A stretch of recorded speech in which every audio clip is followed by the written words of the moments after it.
Kurt and Kevy here. We want to tell you a little bit about the EOS block producer voting. So there's some new updates and kind of more clarity on how to do the voting. So if you want to vote for a block producer, as you know, you can choose whatever block producer that you think has a value offering that you like. And usually the block producers have the information on their site. You can go to their site, you can join their Telegram. And then when you do decide to make the decision to vote for the block producer, I wanted to share with you some of the kind of latest updates on that. So the mainnet is about to go live. That is in process. And each BP is doing their own kind of campaigning, and they're recommending their own portals. So I wanted to give more of like a 10,000 foot overview that's a little less biased, because each BP is going to tell you, go to this voting portal or that voting portal. And there's a lot at stake here, guys. Like some of these things that we're doing here can be unsafe. We're playing with private keys, and there's a lot going on here. And so I wanted to kind of try to give an unbiased overview. So the first thing is that there's only one tool out in the wild right now, which is EOS.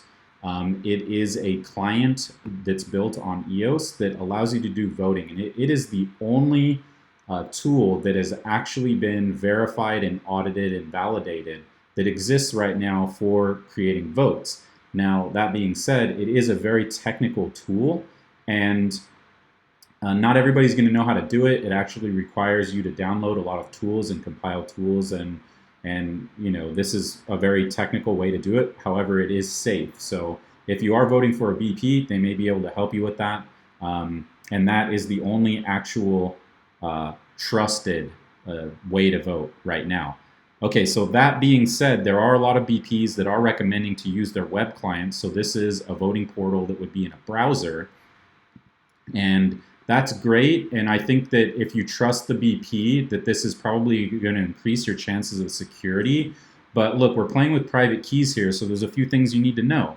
In a web client, you could be exposed to a phishing attack, and I don't want to scare you off. Like, mostly this shit works, and look at my Ether wallet. People are doing a lot, but my Ether wallet was attacked, and it was attacked through phishing, right? And so what that means is that if you go to these voting portals, for example, eos.producer.vote is one, and if you visit those portals, some hacker may put some fake site that looks exactly like it. They could just copy and paste some code into their site, and then you get onto that site and it says, hey, enter your private key.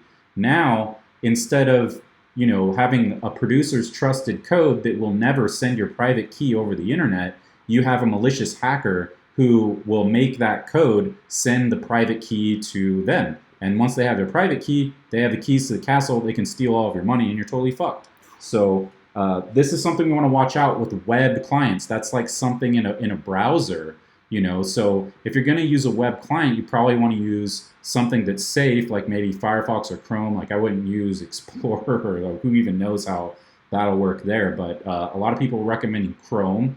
And if you do decide to go through with any method, but let's just stay in the context of web clients, you want to confirm with your BP, confirm with people you trust, confirm that the URL is right, confirm that it's secure, before you go and enter your private key anywhere. Run a test. Just don't expose yourself to risk. There's no other way around just the private key? Because that's just a serious thing to literally just put your private key out there. There's proxy. It's just nerve-wracking. There are some other methods, and they're developing now. The issue is that they're developing. Like, you could do it all yourself through this client here, but it's technical, right? So the next thing, and this is a solution that I have a preference for because it's not as technical, but I feel like it's safer than a web client, which would be some of these downloadable desktop clients that you would download from a trusted source.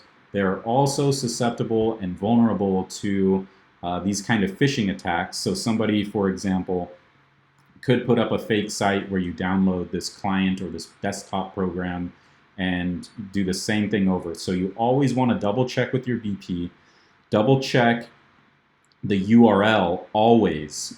Before you do anything with your private key, and never give your private key to anybody, like even your best friend, and do not store your keys in the cloud anywhere. I mean, hackers right now are hanging out in their grandma's basements right now, and it's like fucking Christmas right now. They're just waiting to steal somebody's money. So we need to be safe here. Know that we're kind of exposing ourselves to some risk. However, we should be excited about securely voting for the BPs that represent our interests. So once again, I don't want to make anybody scared. That kind of concludes just the overall view. EOS is the only thing that's recommended and audited. Consult your BP that you want to vote for. Consult the experts before you make any big moves. Ask questions, and always don't share your private key with anybody ever. That being said, our block producer is called BPAC. That's Block Producer App Coalition, and our mission is to serve the apps in the DApp ecosystem. And if you would like to vote for us, I would strongly suggest for you to join our Telegram, and I'll leave the link inside of our video. Join our Telegram, ask us questions, ask us how to vote. It's all developing, and we're happy to help you. So we'll see you later, guys. Adios.